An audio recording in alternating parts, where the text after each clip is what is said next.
que se pode considerar um paciente elegível a receber um tratamento de diálise? Como que ele chega até o ponto de precisar passar por esse procedimento? Eu queria que você falasse, começa com que doença, a que ponto ele precisa estar para estar fazendo uso do serviço de diálise? Então, o rim, né, nós temos 2 rins, né, eles são compostos de, eu vou falar um pouco técnico aqui, mas depois vai entender o que as pessoas que às vezes não têm muita expertise na área de saúde, elas vão entender no final o que eu estou dizendo. Então, nós temos dentro de cada rim as unidades funcionais do rim, que são os néfrons, que é onde acontece a filtragem e a reabsorção do sangue. Né? Então, através de uma pressão, o sangue ele passa pelos rins, que seria ali um filtro, né? O rim, então, ele filtra aquele sangue, né? Filtra mais de 200 litros de sangue por dia os rins. Esse sangue ele está constantemente passando, filtrando, e através da urina, as escórias, que a gente chama de escórias nitrogenadas, né? Que é o lixo que está no sangue, né? O produto de degradação do metabolismo, é jogado fora através da urina, né?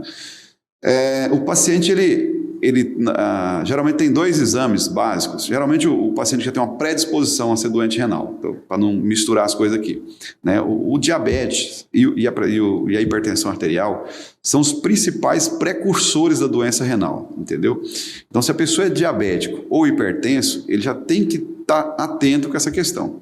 Na maioria das vezes, o clínico geral lá no posto de saúde, da região de saúde dele ali, da adstringente, ele vai pedir esses exames para ele. São exames básicos e elementares.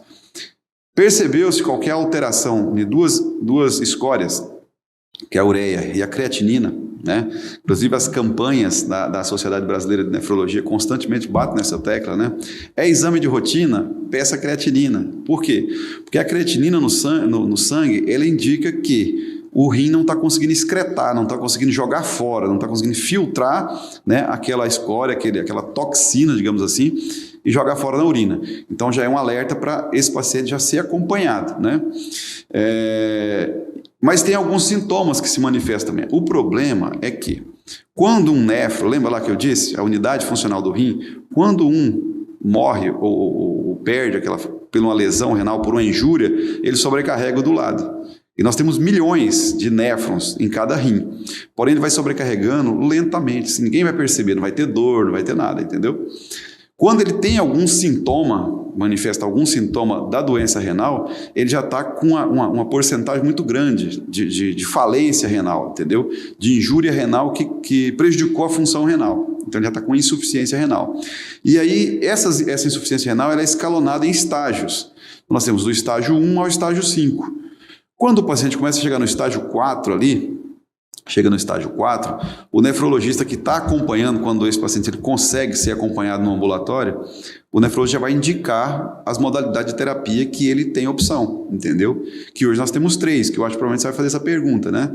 O doente renal hoje, ele não tem só como opção a hemodiálise, entendeu? Ele tem o transplante e a diálise peritoneal, que nós podemos falar. Essa não era a pergunta que eu ia fazer, mas eu vou aproveitar o ensejo.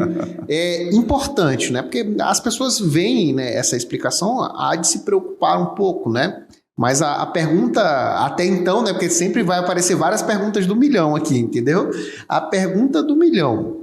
Quando é detectado de forma precoce essa tendência, é possível reverter o quadro ou pelo menos estagnar? É possível perfeitamente estagnar o quadro e esse paciente nem precisar de nenhuma terapia renal. Entendeu? Ele entra numa modalidade de tratamento chamada tratamento conservador. Então, o médico nefrologista vai pedir consultas ali periódicas com esse paciente e vai avaliando, né, medindo a insuficiência renal para ver se ele está evoluindo ou não e ele entra com tratamento medicamentoso e ele vai conduzindo esse paciente num tratamento conservador. Aí os néfrons param de morrer. De morrer. Exatamente. Porque funciona mais ou menos assim, Ricardo, veja bem, para o nosso internauta entender bem. É uma exemplificação que eu faço bem simples, mas que dá para entender. Se você pegar o café, o pó do café mesmo, entendeu? Você coloca aquele pó do café numa peneira e aí você tenta passar aquele pó do café pela peneira. Você não vai conseguir. o máximo que você vai conseguir é forçar, você vai rasgar a peneira. Você vai rasgar o néfron, você vai rasgar a unidade funcional do rim. Por isso a importância da hidratação. Se você começar a jogar água naquela peneira, o que vai acontecer? Aquele pó do café vai o quê? Vai diluindo e vai passando. Então, se o paciente tem uma boa ingesta hídrica, bebe bastante água, entendeu? Ele vai ter menos propensão a ter. Se ele já é um paciente com a tendência a ser doente renal, ele pode até postergar, né, a evolução dessa doença. Lógico, com outros fatores, né? Atividade física, uma alimentação saudável e etc. Toda uma gama de orientações, né?